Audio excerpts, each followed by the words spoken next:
Welcome back to the channel, guys. Today I'm going to be bringing you our week 1 match from the game room. It is a VGC style league with the Series 12 style almost, with some twist. You can have mythicals in your team, obviously, as you can see from team selection here, but on top of that, Dynamax is banned. Now, you may notice I'm doing some post commentary here over it, and I'm going to be talking over game 1 with just some information, because unfortunately game 1 I ended up winning by forfeit because they misread the rules from Dynamax, which gives me the perfect amount of time here just to talk to you all and explain things about this league and some of the things that's been going on, because if you haven't noticed, I may have disappeared for about a month. So you may be also wondering where are the single drafts league content that I promised. I've played the games, I've just haven't felt like recording or had the energy. I've been focusing a lot on the current meta of VGC and trying to get placements in tournaments. But those draft leagues, both of them, the one that we started with Beast Ball and the Dream Ball divisions, will be having a supercut style video of basically my week 2 to 5 games for Beast, and then my weeks 1 through 5 for Dream. Those will be out later in the week, possibly next week, depending on when I get the time to post-commentate them. But as you see in this league, I have Geomancy Xerneas, Gyarados. I have a lot of fun mods. I'll go over the full team in the next video, probably, and have a full team builder and all that, and do a more proper style video. This one's going to be obviously just more free-throwing because it's week 1, and this was a scuffed game anyways.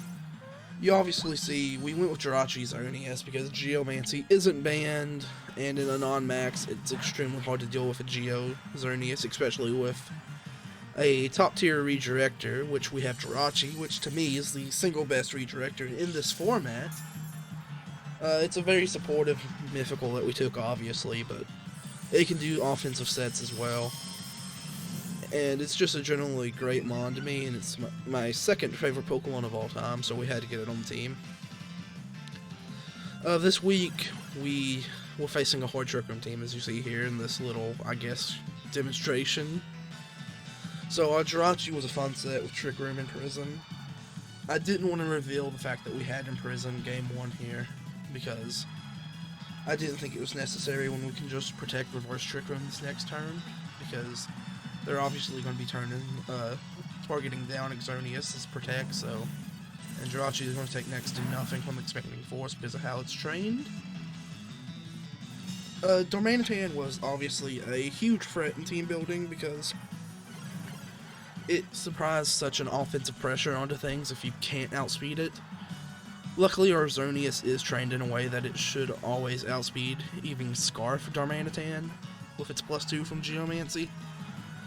So, it was not that big of an issue overall, but where it came into the major issue was the fact that it was on a very hard Trick Room team in general, with Calyrex Ice, which made it very hard to prep against both this fast Darmanitan and then this super slow, super offensive pressure of a Calyrex Ice, obviously, which is where we came into the idea of the Imprison Trick Room Geomancy.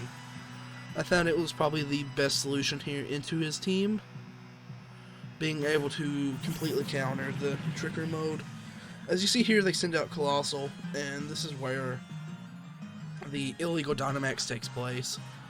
I believe they were just unfamiliar with the rules, didn't read them fully, and believed that this was just a Series 12 league with Mythicals. They changed the team completely after our game, so I'm assuming that's the case, because they dropped a whole mode of their team with this Colossal, which was clearly meant for a Dynamax, so I think it's a safe bet they just didn't read the rules, and talking from him, it looks like they just didn't fully read the rules when they joined. They're newer to this league.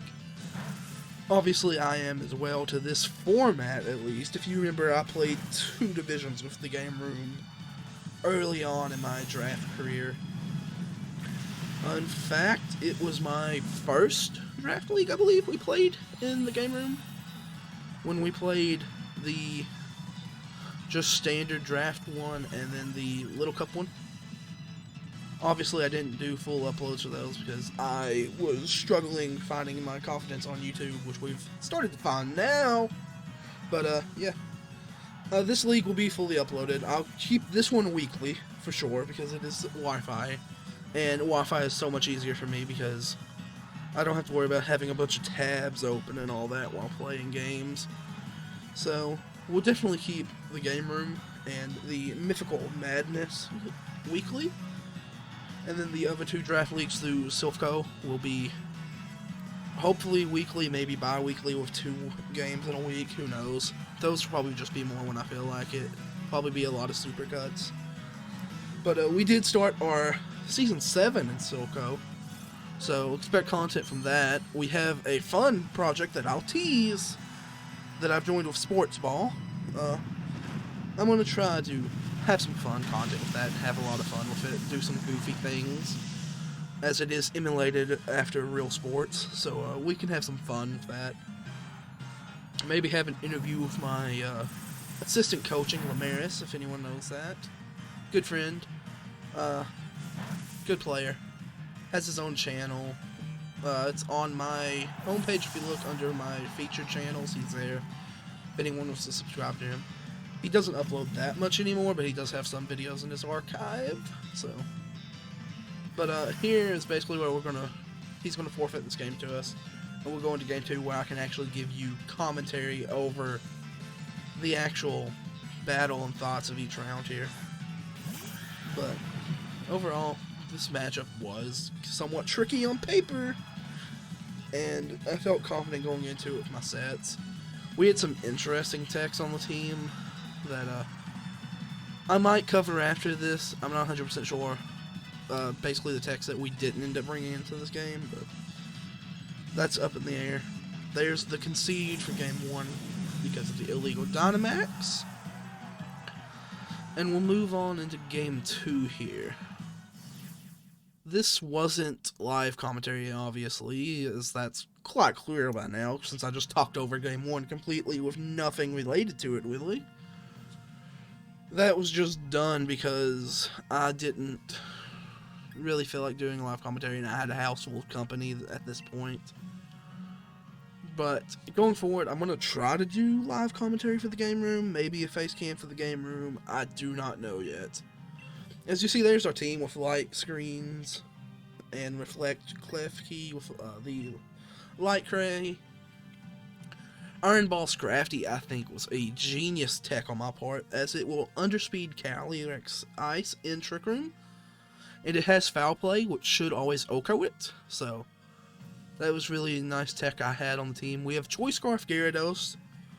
This was just for fun, really. I forget the exact reasoning behind it. I think it was in case they were Scarf Darm as well.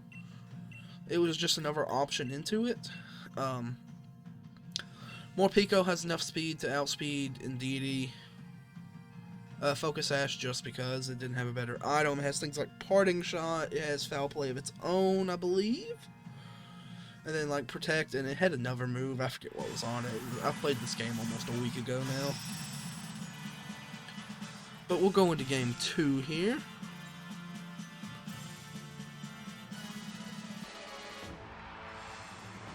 Fill load. There it is. There's our trainer's opponent. They go with the same lead that they win in game 1, which makes a lot of sense, because I think this is their best shot at getting Trick Room overall. I lead the exact same thing as well. And this time, I fully expect them to target down Jirachi, knowing that it has Trick Room. So I think it's a very easy thing for me to just... Yeah, I end up backing out here. I thought for a second I was just talking, but no, I do. We imprison. And we still protect on Xerneas just to be safe, in case they would attack it with Iron Head for some reason. But I think it's quite clearly just a Flare Blitz into Jirachi here, which we have the berry to keep us taking one at least.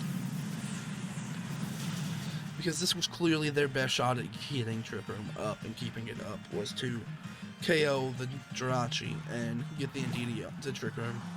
But we get around Prison. We could have had the free Geo turn 1, but I wasn't fully confident that they would make that play, so I chose to play a more passive lead here.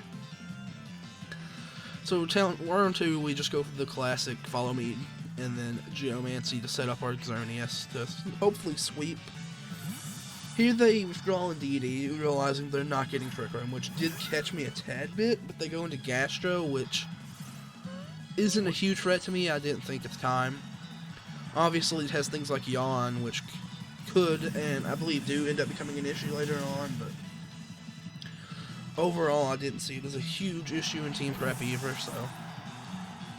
But we get our Geo off here, and they get the KO into Xerneas, into Jirachi, my bad, which was obviously always going to happen here, so. Here, I believe we go into Gyarados on this next turn. I believe it's the play we make. But we do get the Geo, obviously, with our nice little shiny deer. I love Xerneas' shiny. Here, I think I'm thinking right here if I want to go Scrafty for Intimidate for some reason, which I do. Oh, I was very wrong on this play. Oh well. I think Gyarados was probably the right play here, in all honesty, because it has Power Whip and Scarf, so we get a free Power Whip into Gastro, basically, because we're going to be KOing the Darmanitan. Here we switch into Gyarados. I think I realized that I made a horrible decision here. I think originally I was thinking of faking out before I realized Psychic Terrain was still up, which obviously was a huge issue if I wanted to fake out. I think it was just a complete overlook on my side. So I make the correct play of switching back into Gyarados here. The Intimidate's obviously doing nothing into this. We'll go for the D-Gleam just because it hits both and it was going to KO Darm. It does a good chunk to both Mons, luckily for us. But the Gastro then goes for Yawn, which always is an issue, but here I know for a fact I make the misplay of not switching out Xerneas, because I was quite confident that I could KO the NDD and the Gastro, not thinking Gastro had Protect, which it obviously had Protect, but I was making a safe bet. I was making a risky bet that it didn't here. I let Xerneas go to sleep. I know in my head I'm thinking it has enough bulk with the spread I have on it, that if I get a 1 or 2 turn sleep, it shouldn't be the end of the world, and I'll keep my boost, and I'll be able to do enough damage and negate the physical attackers on the other slot by switching Scrafty and Gyarados around if need be. But our Xerneas goes to sleep there, obviously. And I believe they bring in Darm at this point. They may bring in Callie at this point. It's obviously one of those two, because that's the two they have in the back. Well, Darm led, but you know what I mean. And they do bring out the Darm again, which is a slight issue here, because our Scrafty is in huge danger at that point, but we have Gyarados in the back, obviously, so Xerneas is going to take its 1 turn of guaranteed sleep here, which is expected, but it's also not the end of the world. And we'll start our Intimidation swapping, trying to keep Xerneas healthy and praying for a short sleep cycle. They switch into Callie, which was somewhat of a bad play in all honesty, because at the end of the day we're going to be getting an Intimidate into both slots now. But Game 2 is really what for me in this match, because the Xerneas stays asleep longer than I would like, and my risky bet here of getting a low sleep turn and getting the Intimidates off doesn't pay off for me the way I would like it to.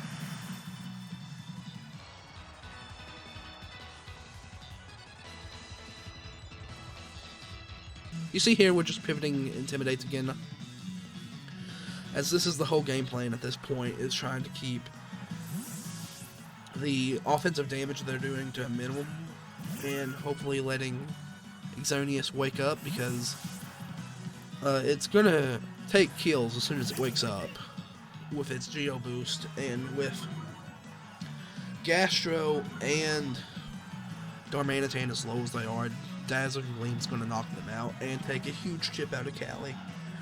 There's turn 2 on the sleep. Heavy Slam will take us down into the yellow. And at this point, we're just praying that we wake up again. We'll go for the foul play, I believe, a fake out, or I believe we actually end up pivoting out into Gyarados at this point. Yes, we do end up switching into Gyarados, hoping that if we don't wake up, they would go for a Glacial Lance or something and hopefully live. Because at this point, I am starting to realize maybe if it's a 3-turn sleep, we're in big trouble. But we get another Intimidate into the Callie, so it's -2 at this point. And we get the 3-turn sleep. I believe if this was only a 2-turn sleep, we win this game quite easily, in all honesty, because we're taking a KO this turn 100% with Xerneas onto that Callie with Moonblast because of the range it's in. But the 3-turn sleep obviously lets Callie attack us and get the knockout. And then Gastro goes for Yawn onto Gyarados, which is quite a issue, as you would imagine, when we have 2 Pokemon left. And Gyarados is 100% going to sleep next turn. So, in comes Scrafty. Foul play will Oko Callie, even at -3. But it's at -4 now? No, it's still at -3 because we got the +1 from the knockout onto Xerneas. We go for the Power Whip into Gastro. It is our best play at the time. Trying to KO the Gastro in case it's physical. I was afraid something like Crunch wouldn't do it. They withdraw the Callie, which is the safe play here, into Darm, which Scrafty will KO foul play. So honestly, I think even on this turn right here, if we don't miss that Power Whip, we're in a good position still, because we have a full health Scrafty and a Gyarados into his Callie. Obviously the Gyarados is going to be going to sleep, so it's going to have 1 turn at least a Glacial Lance. But I think it's a much better position for us if we hit that Power Whip. But you know, that is the gamble that we take when we use less than 100% accurate moves. It's highly unfortunate, but you know, it happens to the best of us, and it always is going to suck. But we just go for the foul play into Callie, and the useless Power Whip into Gastro, knowing that we're going to be asleep this turn. Yawns really hurt us. They go for the Protect on Callie, because they don't realize that I'm slower than them at this point, which is extremely fair, because why would I be Iron Ball Scrafty into this matchup when it's clear that I'm trying to deny Trick Room, but I wanted a mode to activate to both deny Trick Room and also play in Trick Room. So it was just something fun that I did. It didn't end up happening at all because we deny Trick Room every turn, but it's fine. It's always fine, you know. The Glacial Lance here is going to do a big chunk. I believe it may get the double KO. Yeah, there's the double KO. Crit on Gara probably didn't matter. It could have, though, in all honesty, but we lose game 2 off of a 3-turn sleep to Xerneas. I fully believe if Xerneas is only a 2-turn sleep, we end up winning that game, but what can you do? It is the game of Pokemons that we play. We always risk the sleeps. Going into game 3, though, I feel extremely confident with my team this week. I know I can win. I almost won. I was in a position to win game 1 with them maxing and me not. Game 2, it was a little RNG in their favor, or I win. If I hit that power whip, or if I don't get a 3-turn sleep, I think I come back and win that game, in all honesty. But what can you do with RNG sometimes, you know? But going to the game 3, it's basically the same game plan in my head of start off with Geo, follow me, deny the trick room, and then play from there. I've realized from this draft match I am extremely rusty with Xerneas, because I was going for this follow me Geo play to start the battle every single match, without hesitation or consideration that maybe late game Geo was better. I just went full send with this Geomancy every single game. And I think that's something I need to look at for the future weeks, is maybe not going full guns a-blazing at the start of each battle, which obviously I haven't played in a non-max format in God knows how long, especially with the focus on Xerneas with Geomancy. Obviously I'm using Xerneas in Beast Ball at the moment, but that is a completely different scenario, being both singles and Geomancy banned. But it's fun to be able to use Xerneas in both a singles and doubles league at the same time, because I had never used this mod in draft before now, and now I'm getting 2 leagues with it on both sides. So it's been fun to just mess around with it in building, you know? But here we go into game 3. I'm feeling good into this game. I feel like I'm in a decent standing. And they end up leading Colossal Sneasel this game. I think this is the biggest throw they could have done, because they know it's not max at this point, so they know that Colossal is less optimal in no max. And you see me here, I'm considering the Geomancy just straight up, because I know I can live anything Colossal goes for, even at +2. And you see me really contemplating it. I don't think this is the play I end up making, because I believe I'm scared of fake out. But also I may just... No, I do full send it here. I know fake out was something I was concerned about at this point, but it appears that I just end up full sending it, and as I said, I need to quit just full sending it. But this is obviously the most risky full send I've done yet, because I just all reckless abandonedly went for this. But they go for Heat Wave. It misses Jirachi, which is nice. As you see, it does a decent chunk to Xerneas, but we get the Geomancy. This animation will be something you will see a lot in this league, because I don't expect me to run anything but Geomancy on this. Obviously, I have things that didn't come this week, like Talonflame with Tailwind, so I might run Spec Xerneas a week or two to try to catch people. Because it is quite obviously at the moment that we're going for Geomancy, because why wouldn't you? You're a Xerneas.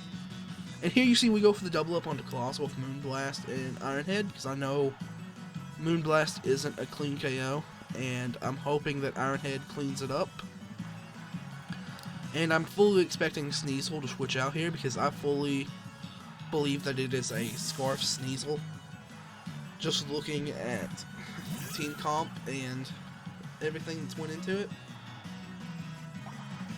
But they hit the Heat Wave this time into Jirachi. And they missed Xerneas this time, which is really funny to me, because I would have preferred this to have went the other way and missed the Jirachi and hit Xerneas again, but it's fine. But the Moonblast and then the Ironhead cleans it up, giving Jirachi a kill on the week as a support mon. That's something you love to see. But we're now in a decent lead. We have a Geomancied Xerneas on the field. And we have our Jirachi boy still standing around. We go for the Protect, expecting the fake out. And I believe we just go for an Ironhead into the good old Sneasel. Yep. No, we're going to Gastro for chip, that's right. Because I know Dazzling Gleam doesn't KO right away, so we're wanting to do a little bit of chip to it to hopefully get it in Dazzling Gleam range. But they go for the Fake Out into Xerneas, which we wanted. We go for the Iron Head, and we're playing for a flinch here. We don't get it, but they also yawn it to the Xerneas, so it all works out for us. And then we go for the Dazzling Gleam and Iron Head again. At this point, we're just playing for flinches onto the Gastro, hoping that we can get the flinch and stop the yawn. But, as you'll see, we don't end up getting it this turn. It would have been nice to get some flinches with Jirachi, but we just didn't get them this week, unfortunately. And it's obviously doing next to nothing onto Gastro. So our Xerneas gets drowsy now, which is unfortunate, but also it's not the end of the world with the lead that we have at the moment. Especially when I know that I have the double Intimidate core in the back with a 2-0 lead, so I can just intimidate, or a 4-0 lead, my bad. So I can just chip down this Cali with Intimidate. Here I go for the Dazzling Gleam Iron Head into Cali, just wanting to KO it right away. Once again, just having no regard for the Xerneas going to sleep, because it shouldn't matter to me at the end of the day, I don't think. And they go for the double Protect. No, they go for the single Protect here. But keeping Gastro alive, obviously. The Dazzling Gleam does half. We go for the Iron Head. It does a nice chip, and of course we don't get a flinch with Jirachi. I swear I have to be the most unlucky player of Jirachi at the moment. That's 3 Iron Heads this game alone that didn't get a single flinch. They knock out Xerneas, but honestly Xerneas has done its job at this point, just weakening the team in general. Them being Life Orb, Cali obviously helps a lot, because we know that it is going to KO itself this turn with its Life Orb. So it can give us a position to where we don't target it at all if we don't want to, and we can just double target the Gastro, because we know it's just protected. But we end up playing a little bit safer, and I think at this point I'm playing for differential for some reason in week 1. A little bit of BM for me, but you know, it's alright.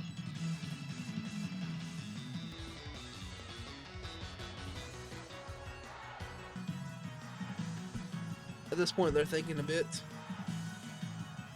Obviously it's an interesting situation. I don't think there's a way for them to win, but I'm sure they're trying to think of every out they could possibly have here. And we switch into the Gyarados just to get our another Intimidate on it, just to get it back down to neutral. Or maybe it's a -1 at this point, and I forget if Scrafty came in on it. I don't think it did. But... No, it did. So it's at neutral now. Or it's at -1 now, my bad. We go for the Fake Out, obviously, into it. And they go for the Earth Power into Gyarados, though. So we don't get punished there. Here, I don't know why we are protecting Scrafty. I think, yeah, we was just going for the safe Earthquake into both. Because we knew it would take a double KO and we would outspeed, for sure. We didn't want to risk a single target into Gastro or Cali of Gyarados if we didn't have to, especially since Power Whip had a tendency to miss. But we win our week 1 game in the game room 2-1. It was a scuffed game, obviously. We didn't play the cleanest. We got bailed out game 1 probably with the good old illegal Dynamax, but it happens. But that'll be it for this week in the game room. I'll catch all you gamers in the next episode of this journey into draft with Mythicals. See ya!